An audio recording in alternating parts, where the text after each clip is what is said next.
राजधानीतील सूत्रे हाती घेतली. मी प्राथमिक शिक्षण मोफत व सक्तीचे केले. मी लोकमान्य टिळक अर्थात केशव गंगाधर टिळक भारतीय स्वातंत्र्य लढ्याचे महान नेते, स्वराज्य शब्दाचे खंबीर प्रचारकर्ते.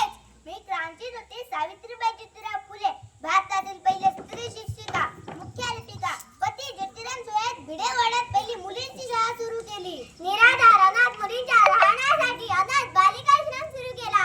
तसेच महिलांना उच्च शिक्षण मिळावे म्हणून 5 विद्यार्थिनींना घेऊन भारतातील पहिल्या महिला विद्यापीठाची म्हणजेच SNDTची स्थापना केली. 500 अधिक लोकसंख्या असलेल्या प्रत्येक गावात प्राथमिक शाळा सुरू करण्याचा आग्रह धरला. इंग्लिश स्कूल ऑफ फर्ग्युसन कॉलेजची स्थापना केली. स्वस्त व राष्ट्रीय शिक्षण पद्धतीचा पाया रचला. शाळा शिकवायला असताना माझा वार्ता समाजकंटक शेण ढगत फेकर असत, पण मी न घाबरता शाळेत पोहोचत असे. जातीभेद मोडून काढून दलित मुला-मुलींसाठी वेगवेगळ्या शाळा सुरू केल्या. शिक्षणाचा प्रसार करण्यासाठी व निष्ठावान कार्यकर्ते तयार करण्यासाठी निष्काम कर्ममठाची स्थापना केली. तसेच ग्रामीण भागातील अगदी तळागाळापर्यंत प्राथमिक शिक्षण पोहोचावे म्हणून प्राथमिक शिक्षण मंडळाची स्थापना केली. विद्यार्थ्यांसाठी वसतिगृहांची व्यवस्था करून विविध सोयी दिल्या. पालकांनी आपल्या मुलांना शाळेत पाठवणे बंधनकारक केले. आपण जीवन कसे जगावे? जीवनाची सार्थकता कशात आहे? जीवनातून आपण काय घ्यावे? या प्रश्नाची उत्तरे शिक्षणानेच मिळतात. जीवन शिक्षण ही काळाची गरज बनली आहे. या शतकात शिक्षण घेणारा शब्द वाढला झाला, पण त्यातून जीवन शिक्षण मिळत आहे काय? हा प्रश्न अनुत्तरितच आहे. पती ज्योतिराम समवेत एकूण 18 शाळा सुरू केल्या. केवळ शिक्षणाने धडेच दिले नाही तर स्त्रियांमध्ये आत्मसन्मान निर्माण केला.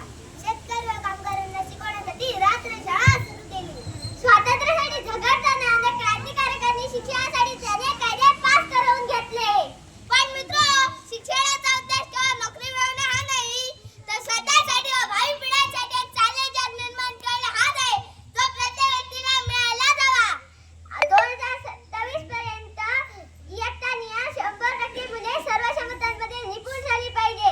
हे सरकारचे ध्येय धोरण योग्यच आहे. प्रत्येक विद्यार्थ्याला शिक्षणाबरोबर पायाभूत सुविधा मिळाव्यात यासाठी सरकारी यंत्रणा विविध योजना राबवत आहेत.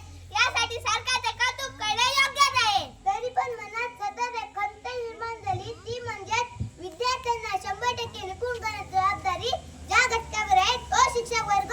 तो शिक्षक वर्गात जनगणना, निवडणूक काम, नवभरत साक्षरता, वेळोवेळी येणारे विविध उपक्रम, त्यांची ऑनलाईन व ऑफलाईन माहिती भरणे, विविध सर्वे करणे, विविध समित्यांच्या सभा घेणे, त्याची इतिवृत्त ठेवणे यातच गुंतला जात आहे. यामुळे या अशैक्षणिक कामाने त्याचा शिक्षक वर्ग हतबल झाला आहे.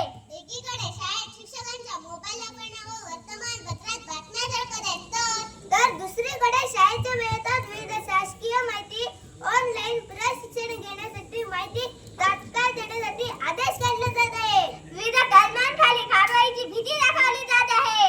शाळेची गुणवत्ता वाढलीच पाहिजे. प्रत्येक विद्यार्थी प्रत्येक क्षेत्रात निपुण झालाच पाहिजे असा आग्रह राष्ट्राचा आहे. परंतु राष्ट्रीय कामे कोणत्याच नावाखाली वेळोवेळी रचलेली कामे करून फावल्या वेळाची गुणवत्ता कशी वाढेल हा प्रश्न निर्माण झाला आहे. इथे उपस्थित सर्व मान्यवरांना मी विद्यार्थी विनंती करू इच्छितो की केवळ गुणवत्ता करून गुणवत्ता वाढणार नाही, त्यासाठी जबाबदार घटकाला पुरासा वेळ कसा मिळेल त्याकरिता वस्तुस्थितीचा आढावा घेऊन वेळ आली तर आम्हा विद्यार्थ्यांसाठी रस्त्यावर उतरायची तयारी दाखवली पाहिजे.